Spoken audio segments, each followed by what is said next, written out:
Hello everyone, it's me, Aaron, Professor Thorgy, your guide to all things geeky, and welcome to a very different type of comic class. Yes, normally every single Wednesday on this channel, we have this show, Comic Class, where we just geek out about comic books. However, when Secret Empire came out, I said, you know what? I've still got some lingering thoughts about this. I need some time to process it, so I decided we were going to do a Q&A episode where you guys would ask me whatever questions you had about Secret Empire, or give me your comments about Secret Empire, and maybe through reading them, I would somehow be able to finalize my opinion on it.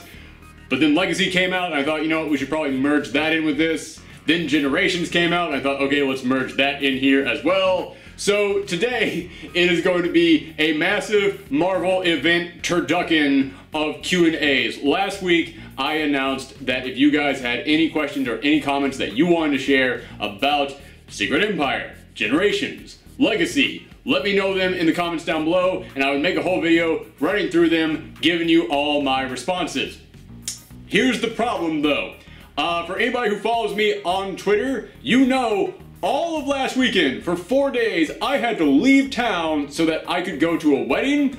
And as you can tell from everything around me, we are currently celebrating Thorgy-ween, which means that every single day this month, I am putting out a video about something from the world of Halloween. And when you're putting out a video a day, you can't really take 4 days off in a row. So all week long, I am really fighting to kind of play catch up. So I don't even know if this episode is going to come out on Wednesday. I don't know if it's going to come out before the weekend, but I still want to give you guys something, and I still wanted to live up to that promise that I've been giving you for so freaking long at this point, that we would do this Q&A episode. So today is that Q&A episode, but I wanted to tell you guys all that just to kind of say it's not going to be as long as I wanted it to be. I wanted to run down as many of these questions as I could. However, I just ain't got time, man. I'm tired, I gotta get back to the Thorgy-ween stuff, so we're going to go through and I'm just going to try and answer just a couple of them. I'm real sorry that we couldn't get to this. Maybe we'll do another Q&A later. But I will go ahead and say many of the questions that I got in that call for questions were not about Generations, Legacy, or Secret Empire. So I wish I could answer them, guys, but I mean, I gotta stick with what's on topic here. And also, a lot of the comments that I got were just people saying, this is terrible. I don't really know what to do with that comment. So, okay, cool. I just wanted to let you guys know out there, I heard you. Yeah. Wait, did you mean my show is terrible, or did you mean Secret Empire was terrible? Or Generations? Or Legacy? What do you think was terrible? It's probably my show. Jeez, that really sounded like the rantings of somebody who has not slept in several days. So I apologize, but hey, you guys want to know my thoughts? What better time to ask me than when I'm incredibly sleep deprived? So we're going to run down just a couple of these questions. First one is from Sandy Death 56. Why does Stone Age Phoenix look so much like Jean Grey? For that matter, why does Agamotto look so much like Stephen Strange? Did they think people wouldn't recognize them as their counterparts unless they looked almost exactly alike? Agamotto, I honestly didn't think looked that much like Stephen Strange. I mean, they both had facial hair, but aside from that, I didn't really see much of a connection. I mean, he had the big robe, but I figure that's more just like in keeping in line with the Sorcerer Supremes. And as far as Jean Grey, Caveman, Phoenix goes, yeah, that totally looked like Jean Grey. But I feel like that's kind of playing into something larger. It's kind of like just saying that the Phoenix has a type, for lack of better terms. Just more like the Phoenix knows who they want to possess. So throughout all time, it's kind of like, alright, that's the one who I'm looking for. And it's possessed other people here and there, but it was waiting for another person who kind of looked like their first host to pop back up to reincarnate themselves in. Plus, the Phoenix, made of fire, big fiery bird. You possess someone with fire red hair. That makes sense to me. This one I really enjoyed. It was from Merv Johnson. This was not a question, just a comment about the Iron Man Generations issue. I actually really dug this comment, so I had to share it with you guys. You know what would have been great? Riri travels back to see Tony right after he got out of the cave. Sure, he's still a drunk, but now he has deep survivor's guilt. And the comic could compare-contrast how Jensen mentored Tony and how Tony needs to mentor Riri. I actually think that's actually a really cool idea. There's a small problem with it, and it has to do with the Captain America issue. Someone actually commented, I don't know if I'm going to get to their particular question, so I'll just go ahead and address it here. but someone actually asked in the comments, how does any of this make sense? The Captain America one means that none of this could actually have happened unless it was in a separate timeline. That's something that I actually forgot to mention in last week's episode when I talked about the Captain America Generations issue. At the very end of that, after Sam Wilson has lived an entire lifetime getting married, having children, having grandchildren, as soon as he came back into his own body, first thing he did was ask about the guy who he pretended to be for an entire lifetime, and he asked about the relatives of them, like the children of that person. None of them existed, which means none of this actually happened. These weren't actual time travel stories, more of just vision trips. So it's like, okay, alright, I'm actually okay with that, because then them going back in time doesn't raise questions of, wait, so how do the original characters not remember these guys? Alright, it was all just a vision trip for these characters. Okay, I understand. So, I would actually really dig the idea that this person pitched, if like she went back in time, talked to him, and he kind of got this idea that I need to kind of do something for the future generation. And then that's what makes him go, the future generations. That's what I need to be looking out for. I've been so focused on destroying everything around me. What about the next generation that comes? Like, if he actually, in that moment of like weakness, when he was full of survivor's guilt, and this guy just sacrificed his life for him, he sees the next generation out there and is like, that's what I'm working for, to make a better tomorrow. That could have been a great thing, but then that would say that's how Tony Stark became a futurist. And as I said, in the Captain America one, they said, none of this stuff actually happened. So I was like, oh man, that was a really damn cool pitch. I just have that problem that it's like, man, it doesn't work with that Captain America one. But I really love your pitch. It was great. This is another comment, not a question, just a comment, but I actually really did enjoy this. It's from Crispy Waffles with a Z. It says, for all the people who say these books talk about how bad the classic characters were depicted and how perfect the legacy characters were shown, all characters are flawed. In the Wolverine one, Logan talks about how she's weaker than him and how he's stronger. The whole point of the series was for these characters to learn from others' mistakes and to see what was good about them and what to learn. I actually really do agree that was the point of this. It was for characters to basically talk to their former selves, not former selves, but their predecessors. That's what I'm looking for. The whole point of these was for these new characters to talk to their predecessors and learn a life lesson about themselves. Like the Thor one is a really great example of that. It was basically Jane Foster who's like, I've made up my mind, I'm going to quit being Jane Foster, I'm just going to be a god. She goes back in time and sees Thor partying with all these humans and loving these humans. He cares about the humans. All the other gods are up there in magical Asgard and they don't give a crap about the humans. Thor is there on Earth because the people are his thing. That's what he cares about. And he goes, I was wrong. This Thor needs to be a god of the people. That's what all of these have been. There was one comment that basically said, all of these are nothing but the newer characters just crapping on the old characters. Just Marvel going, look at how great our legacy characters are, and the old characters are terrible. The only way you can think that is if you started reading the Wolverine one, and that was the only one you read, and you stopped as soon as Laura showed up and Wolverine said, oh wow, she's really good at this. And then you went, well, that's it, and you threw it away. Literally none of them did this. Literally every single one of these issues was the newer character meeting the older character and going, oh man, you know what? They're teaching me something right now. That's a thing that I needed to know. Man, I'm glad that I learned from this person. Like the Kate Bishop, Clint Barton one, I've always kind of had a problem with how much Kate Bishop just gives Clint Barton crap. Like, it's kind of fun, but there comes that point where it's like, okay, you're going too hard on this, like, just back off a little. That one, the whole last page is nothing but her just going, man, Clint, you are the guy. You taught me how to be this, and I appreciate that so much. And the Miles Morales Spider-Man, meaning the Peter Parker Spider-Man one, the end of that thing is just Miles going, this is something special to you, and it's a gift that you're giving me because it was so important to you, and that means something to me. It's like, it's nothing but these legacy characters celebrating the older characters. Here's one that I like from AM Hero 69. All it was, why so many Wolverines? I don't know. I have no answer to that one, it kind of made me laugh, because it's such a simple question, and yet there's no real answer for it. It makes me think of back in the 90s when Wolverine was just everywhere. Like, they were like, put Wolverine in a book, he'll sell that book. And now we're kind of going back into that, and we're just like, this book sells, let's bring original recipe Logan back. Maybe that book will sell well. Maybe we'll get like 3 good selling Wolverine books. You know what? His son from an alternate reality is now in the X-Men Blue book. Maybe we'll give him a book. So yeah, it's like, we're kind of drowning in Wolverines right now. Like, I know people miss the original Wolverine, but I said this when I talked about Legacy. I miss original Wolverine too. Now's not the time to bring him back, because we're drowning in claws at the moment. This one is from 23 Limbs, and this is a really good question. I didn't see this until now, and I really wish I had had some time to prep for this. Question, top 3 characters the quote-unquote big return of Legacy should have been.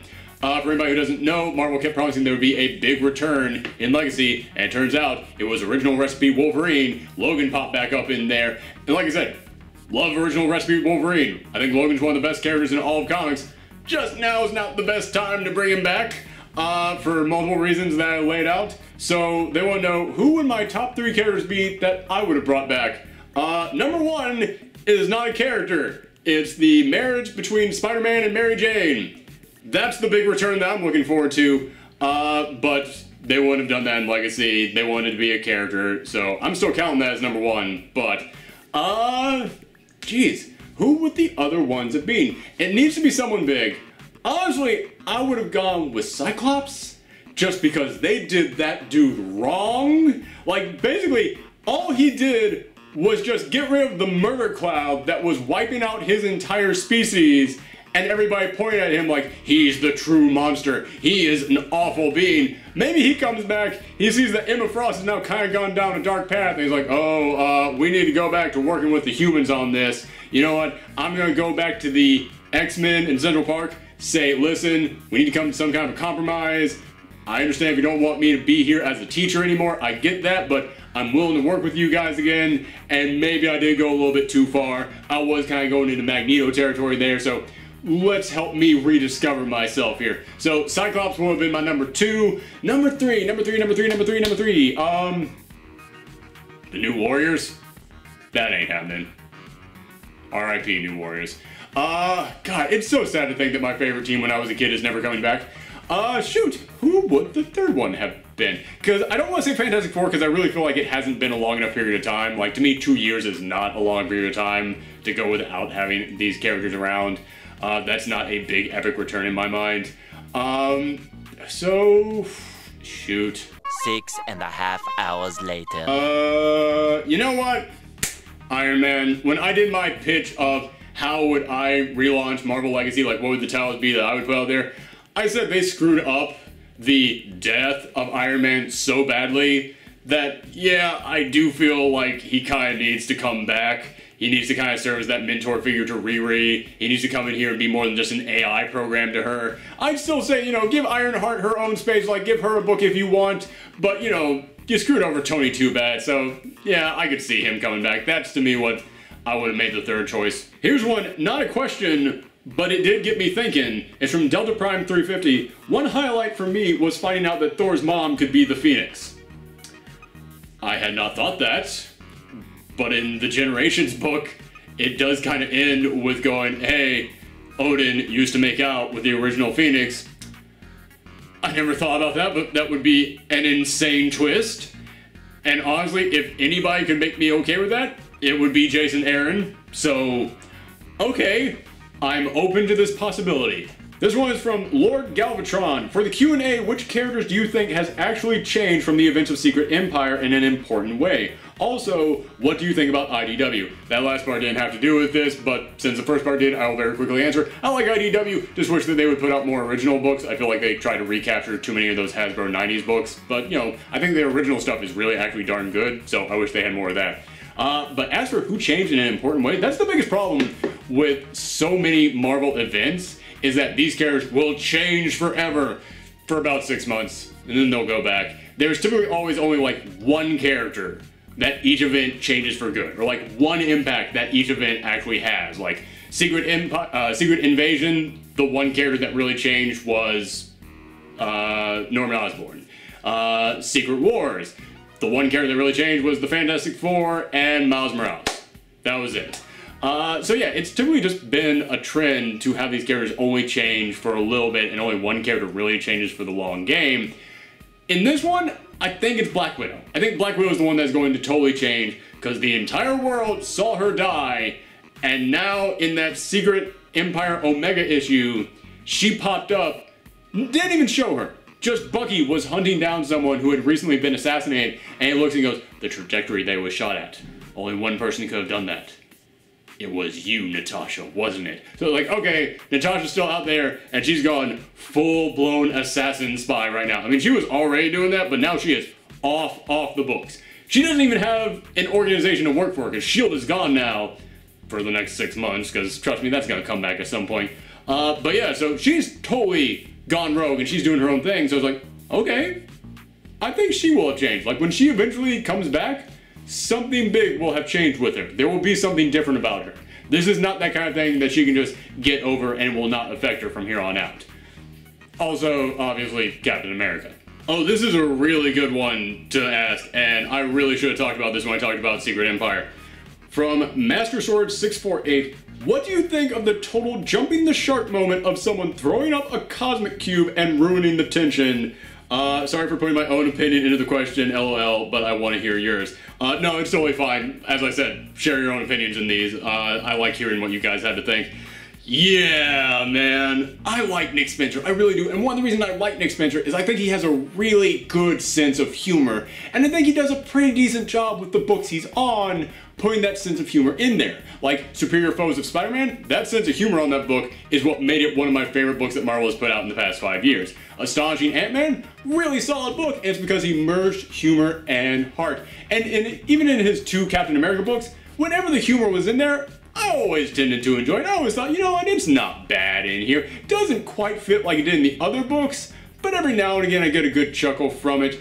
This is that one moment in which I was like, dude, this ain't working as a joke. This doesn't play out the way you think it does. And on Twitter, he went in there and tried to explain it, and he said, listen, we had to give him a quote-unquote ugly power. We had to give him something that wouldn't make him one of the big shining heroes. More like an average Joe who he got powers, but the powers suck, so he can't be a hero. He's still just an average schmuck.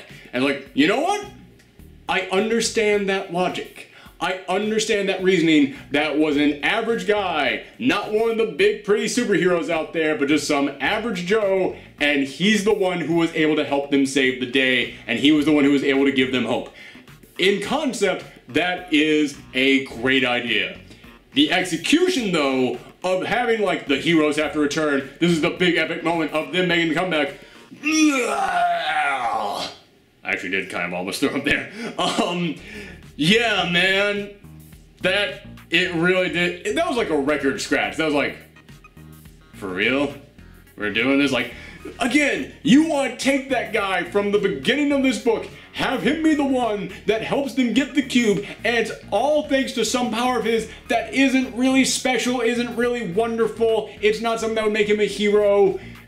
Yeah, man, that's a cool idea. Plus, with the way that he comes back at the end, and it's all those people helping him to repair his home. Dude, I love that. That was so great.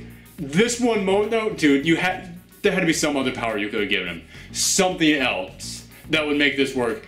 Because that just deflated everything. Plus the fact that he could just kind of like get them the cube by seeing it. It does raise a lot of questions like, wait, so what else? Can you just get anything? Seems like there should be some kind of a limit to your power here, man. So yeah, I can't throw out there a suggestion of like, oh, well, he should have had this power and that's how it would have actually worked. Because I can't really think of anything. But it is one of those things like, dude, almost anything would have been better than that. Again, concept, great. Execution, oh no.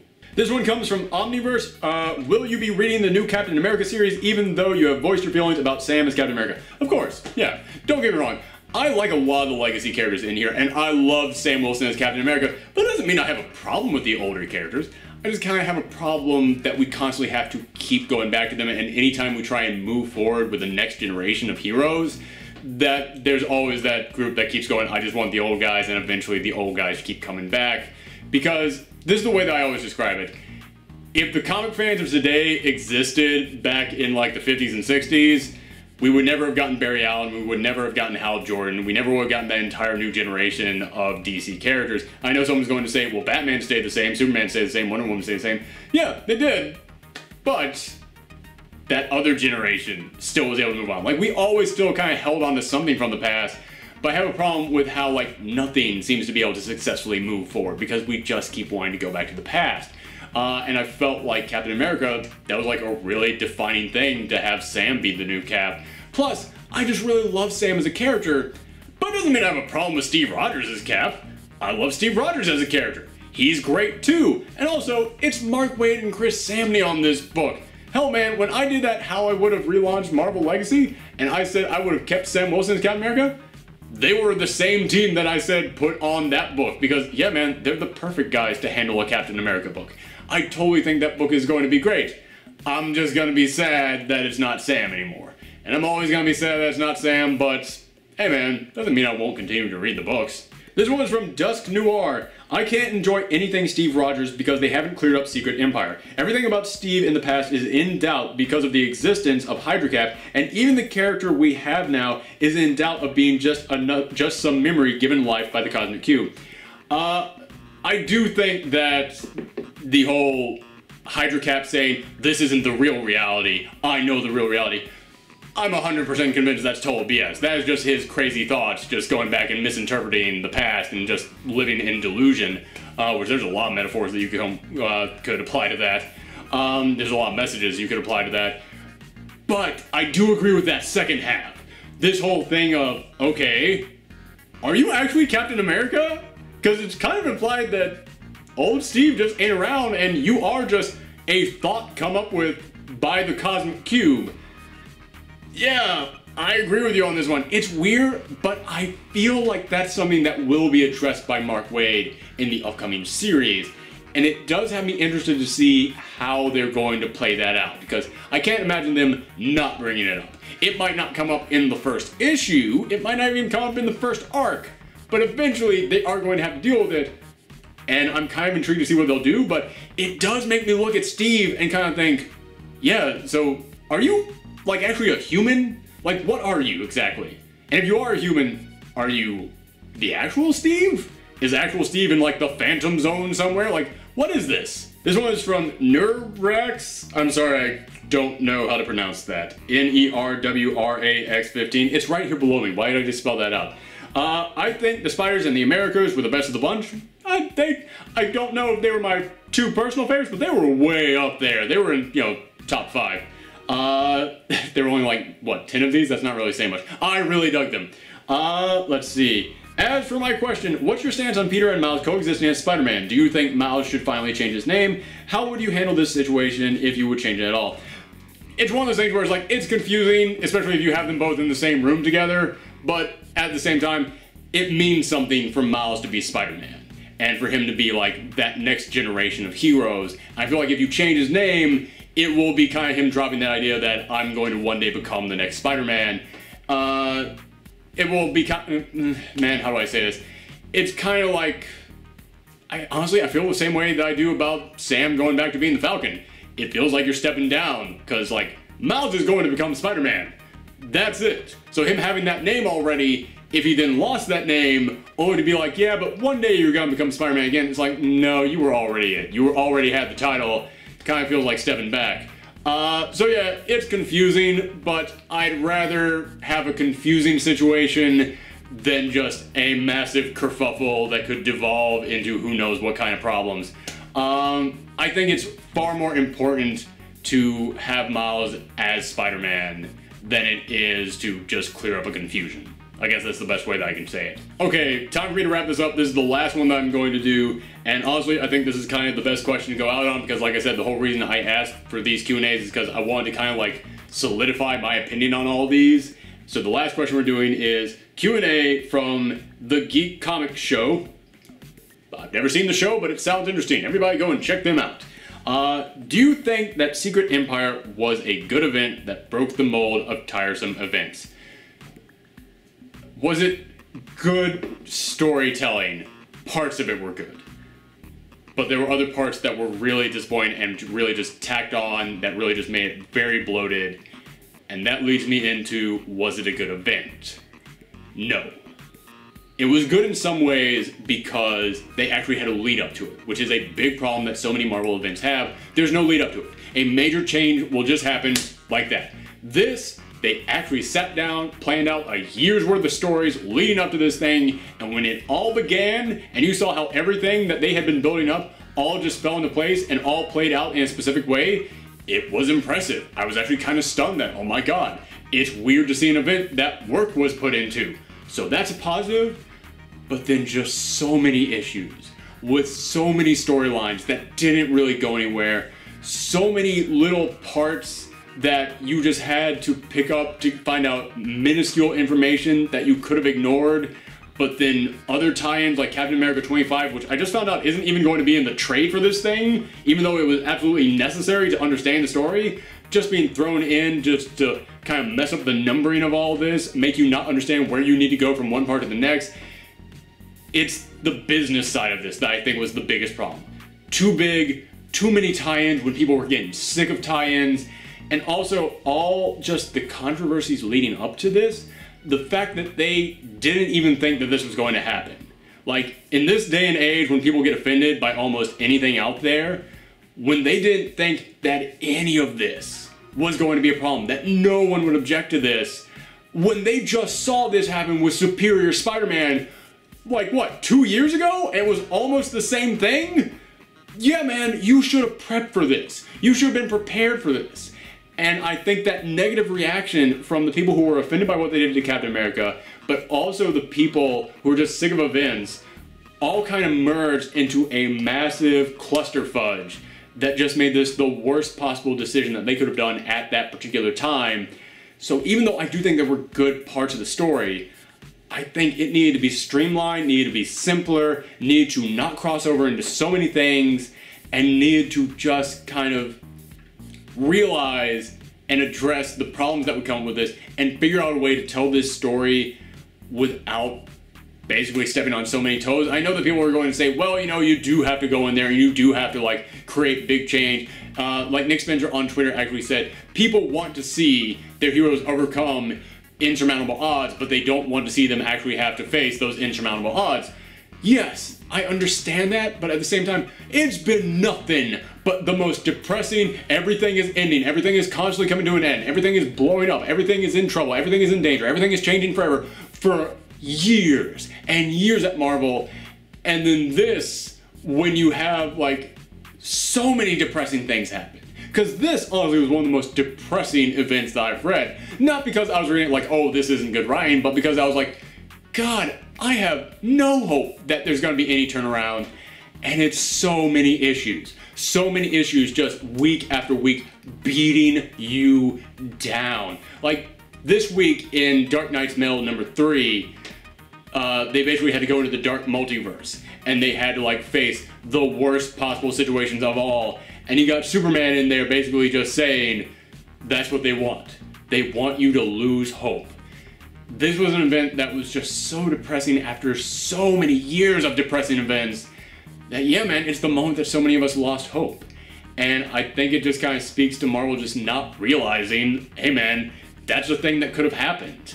And when you go in here and have certain things happen, like the death of Black Widow, who is a character that is enjoyed by many of the people who happen to also be the people who got offended by the whole Hydra Cap thing, it also kind of speaks to this event kind of being a little bit tone deaf.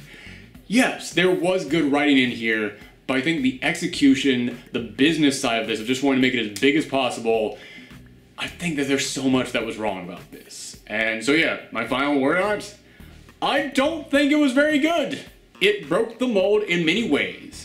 And it did have a lot of positive messages in there. I do think that you can look at this and actually study this from like a scholarly perspective of like, what did this mean? What did this mean? What is this a metaphor for? It's one of those like art house books where you can really dissect it and go, well, clearly they're talking about this in here. So there is some intellectual debate to be had about this, and that's all positive, and that's way more than you can say about most events. So it really tried to break the mold, But outside of that mold that they were breaking, there's that ironclad wall of just the problems that Marvel has run their events, and it just fed into that. Like, it broke that first mold and then slammed head first into this one, and it just couldn't get through it. And in the end, it just kind of packed on to that extra wall. It just broke through that tiny wall and then made a new layer there on that already giant, thick... I'm losing this metaphor for. You guys know what I'm saying here. And you can tell by how much I'm jumbling all my words. I've been talking for a long time. I did not mean for this to go on as long as it has, but it has. That's what always happens on these. So I just want to say that's it. That's my conclusion to it. I'm sorry that I couldn't get to as many questions as you guys had for me. There were a lot of really good ones in there. I appreciate you guys adding on to this.